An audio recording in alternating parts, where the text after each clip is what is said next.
Hey, what's going on, everybody? Keep my host in full color, and I hope you all had a great Thanksgiving. I know I did. The holidays had me running crazy. That's why this review is coming out so late. But hey, like they say, better late than never. All right. So we're talking about Star Wars: The Jedi Fallen Order, and I'm just gonna tell you up front, I love this game. This game is amazing. It's the best. I just want to start there. I will kind of break down like I normally break down, but that's where I kind of wanted to start with you all. This game is great. Now we're not going to start with the visuals this time. We're actually going to start with some quick fun facts. So fun fact number one, I think a lot of people see the name Star Wars and they say, well, I've never watched a Star Wars movie. I don't think I can play this. You can. I tip my hat off to Respawn because they made a game in which you don't have to have any knowledge of, there's no prereq to playing this. You could just go in and play it, and it does a great job. Now there is one thing that is thrown around here and there, which is Order 66. Do not worry, they give you context clues about what happened, but they will give you a full-length section of the game where they really go in depth and let you know what Order 66 was. And if you have Star Wars knowledge, this is great. Like, this is really awesome because the lore and everything within this just adds on. Great thing about this, I'm going to mention The Force Unleashed a few times, which was a game that came out a long time ago on Xbox, but Force Unleashed had this issue where you knew it wasn't canon. You knew it didn't fit anywhere. This fits. So let's talk about where this happens at. This is about 5 wars after Anakin becomes Darth Vader. So it's set about that time frame.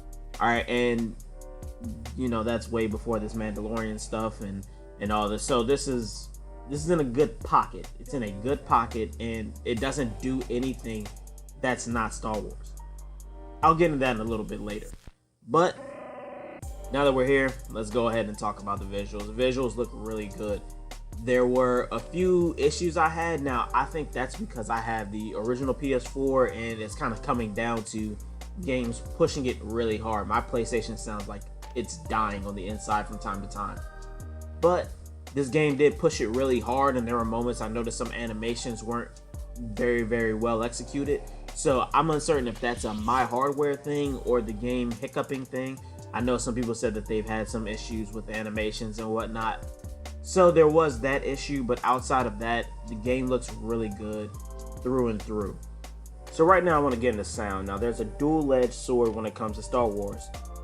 You have to fall within the Star Wars mythos. So there's a certain soundboard that you should stick to. You really shouldn't go off the beaten path and use all sorts of crazy new sounds, because then you don't feel like a Star Wars game anymore. Or you do, but it just comes off weird. So with that being said, they did a great job with sticking to the soundboard that they had to stick with. And they did add a little extra in there. Not too much, but there was some extra stuff added in. However, in terms of the soundtrack and the sound effect noises, all within the Star Wars soundboard. Now, when we talk about the voice actors, they killed. They did a really great job, and it was very, very... I felt a little something with some of the moments. They did a great job with that. So I'm very happy with the sound, the voice actors all around. A+ on that. Now, going into the story, like I just mentioned with sound, when you do a Star Wars thing, there are some elements that have to exist for a Star Wars theme, light and dark. You really can't get away from that all too much. It's a heavy trope that's played on throughout the Star Wars mythos, and they come back to that trope here, and a lot of it is, which side are you on? What is light? What is dark? And although they stick to that trope, they do a really great job with playing with that. When you play it, you will understand, but there is a really great job done when it comes to playing with that specific trope, and they remix it a little bit. So I don't want to give it away, but it's not all black and white, and that's the remix of it. A lot of times when you watch a Star Wars thing, it was painted black and white, as in, okay, this is light, this is dark, but now there are some other elements, some other moving pieces, and they try to force you to make the decision of where does that fall in. If this is light, this is dark, what is that? So all in all, really, really great in terms of that part as a story, in terms of the tropes. The story itself is a Star Wars story. Once again, like I keep coming back to, they do fall within the Star Wars mythos. It's a Star Wars story. All right, so if you love Star Wars, you will love this because it is just a Star Wars story through and through. And if you actually never played a Star Wars game or anything, I think you still end up liking this story a ton. It's still very, very good in terms of someone finding themselves and a lot of that. I'm not trying to give too much of it away, but ultimately, I really enjoyed the story. I thought there were some good twists, some good turns in there. Some of them I saw coming, but it was still good nonetheless. Alright, now let's get to this gameplay. I mean, this gameplay, what don't I love about it? So this gameplay, it's very God of War, it's very Dark Souls in the terms of, well, Dark Souls in the terms of if you die, you lose all the XP from your previous skill points. So if you were almost at 2 skill points and you die, you will lose all the XP that you had back to 1. So the only way to get this back is to return to the spot that you died and at least damage what killed you. So if it was a creature that killed you, you need to make it back there and you need to at least hit him once with your lightsaber. You can hit him once and dip if you feel like you weren't ready for that fight. If that's not a fight you're ready to take on, you can do that. But ultimately, it can become very frustrating. So I played the game on Jedi Master. Originally, I started on Jedi Grandmaster, and it was just like, whoa, this is crazy. This is gonna take me way more time to beat than what I initially wanted. So I turned it down to Jedi Master. Unfortunately, I had to do that, but still, Jedi Master was pretty hard at times with certain mobs. And here's where I'm going to start referencing the Force Unleashed. In Force Unleashed, you had so many things that you can do in a room. You could pull a TIE fighter out the air, throw it at a guy, force choke somebody else, use force lightning on this dude, force push this guy off a cliff. It was just nuts, the amount of carnage that you could have wreck. You could just wreak havoc all the time. And this, no, it's a more tactical. This is where you kind of get that Dark Souls God of War feel. When it's very tactical, you need to plan out how you're going to do this because they will fuck you up. Like, this is no walk in the park. You're not just going to sit up here and walk people, except for stormtroopers, because we all know they suck. But outside of that, yo, you're not walking anybody, so you need to go in with a game plan of, okay, perfect parries. Like, you need to have a good little arsenal down. And speaking of arsenals, the skill tree is pretty dope, separated in 3 sides. You got the force tree on your left, the lightsaber tree in the middle, and on the far right you got survivability, and they are pretty much what you may think. Left side is all about your force moves, the middle is about your lightsaber combos, which, to be honest with you, I'm mentioning the Force Unleashed once again. I really wish that those there were a little bit more in the combo play. I was hoping there would be more combos, but I was kind of happy with what we got.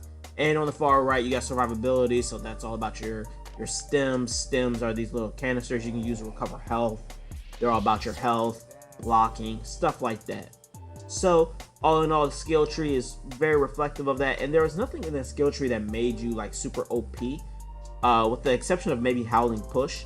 But outside of that, I mean, nothing really made it so that you can walk every single person you come into contact with. It's very, very good for that too, because at some point the game does get easier, but it doesn't become easy to the point where you can just be careless and you can just go, do whatever. So I actually really, really enjoyed the fact that there was this. I was playing on Jedi Master the whole time, and it felt like Jedi Master the entire time. It wasn't like once I got this skill, I pretty much was able to just destroy. Some things made it easier, but it didn't become so easy to the point where I just didn't have to care anymore. And this helped me stay really, really connected to the game the whole time. Made me pay attention the whole time and kind of kept me on my toes. So really, really love this fact. Moving on from there, the level design is great. Now, my next knock on the game are these sliding segments. I really hated them so much, mainly because when you're moving your character, it feels very fluid. If I want to make like a hard left, I can do that. If I want to make a hard right, I can do that. And I love that. I love the fluidity of the body movement. When I'm jumping in the air, I can twist and turn and do all sorts of stuff. But when you are sliding, it feels like you have no control whatsoever of what you're doing. Now, granted, you are sliding I guess that makes sense in a sense, but I did not necessarily care for it, mainly because these sliding segments had secret paths, and the only way to get to them was utilizing these sliding segments and getting your body positioning right. But like I said, the whole time it feels like you just don't have control, and I really didn't like these sliding segments, and there were a lot of them. This isn't just a one-time deal. This is a lot of time deal. I don't know who told somebody that sliding segments were the most fun thing, but I personally just don't really care for them. But that's that. I mean, you might. I don't know. That's that. That's my other knock on this game. Getting back into the gameplay, though, the level design is great. Outside of that, a lot of hidden paths. Okay, there's a lot of them. Other great thing is, man, you got this little droid that rocks with you, and it's dope because I feel like a lot of games lately that I've personally enjoyed, you always had somebody rocking with you. So it didn't feel like you were on this solo mission. It felt like, hey, me and my buddy, we're doing stuff, and they have little idle banter, which Cal and the droid does. Now, you don't understand the droid, but the banter is done in a way that you understand what's being exchanged between the two. About 90% of the time. There's like 10% where you're like, I have no idea what is going on with their two banters, but that is that. However, the droid is helpful. Get droid upgrades when you can, because that thing is going to open up so many new areas, and also it can take over other droids for you. There's an upgrade for that. It's dope. Now, to find these upgrades, you do need to explore the land, so you're going to need to find those upgrades, but they're pretty easy to find. It'll look like a table. Just a quick pro tip for you all. And with that also, you can get upgrades for your lightsaber too.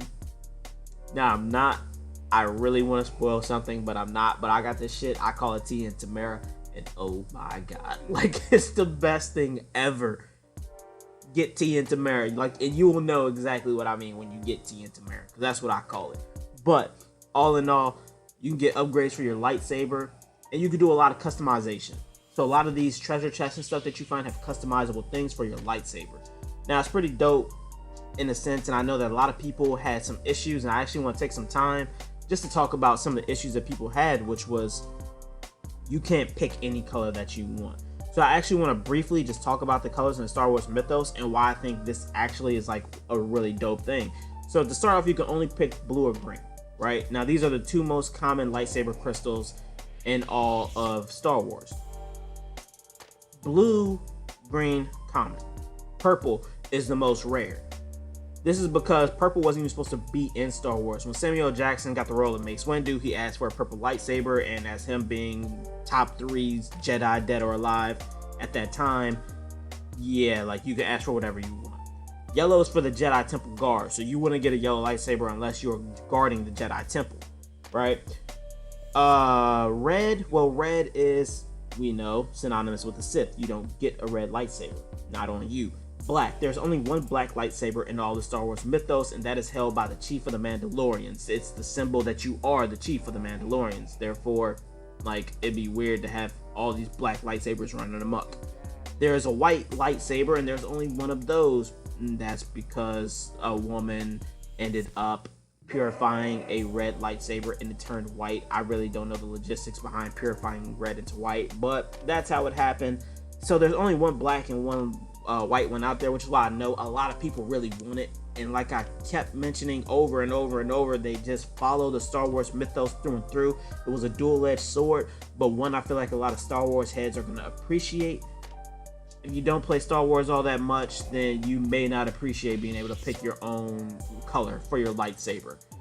However, I will just give you a brief spoiler. At some point in the game, they will give you access to something that may help you with that.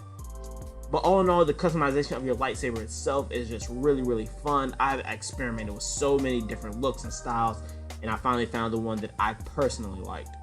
Lastly, for the gameplay, because I talked about it for a long time now, the boss battles are great. And this is where it gets really soulsy and all that is in when you take off a certain amount of health, their attack pattern changes. So you can get wiped real quick if you're not paying attention. So if you play this game, just know when you fight a boss, their attack pattern will change at some point, and don't let it come as a surprise. Okay, so I think we talked about everything. We talked about the visuals, we talked about the story, we talked about the sounds, we talked about the gameplay. I think we pretty much hit everything. Just to recap really fast, there's only two real knocks I had about the game. That was the sliding sections that I hated. Some of the animations were bad. I hated that. And I think those were my two biggest knocks. Outside of that, I thought this was a great game, almost flawless. It was, and it hurts for me to say that because I really wanted it to be a flawless game. I'm really hoping, now I know that they said that they weren't going to do any DLC, but I'm really hoping for something with some just extra planets or something. I would absolutely love that. I thoroughly enjoyed this game. And I think that if you're looking for something for Christmas, this is perfect. This is a perfect gift for someone for Christmas, especially if it's a person who enjoys Star Wars based content. So like I said, man, Respawn really did their thing with this one. They stuck their foot in this, and I'm just ever so happy about my purchase of this game. And I would recommend it to literally anybody who just loves games. It's that type of game. All right, ladies and gentlemen, I think that's going to do it for this one. I've talked for a long time, this might be the longest review I've done, but that's because I just was super passionate about this game. Sorry it took so long, but I hope you enjoyed all of this. Hope that you come back and see me again on the next one. All right, ladies and gentlemen, it's been great talking with you. Peace, be easy, be blessed.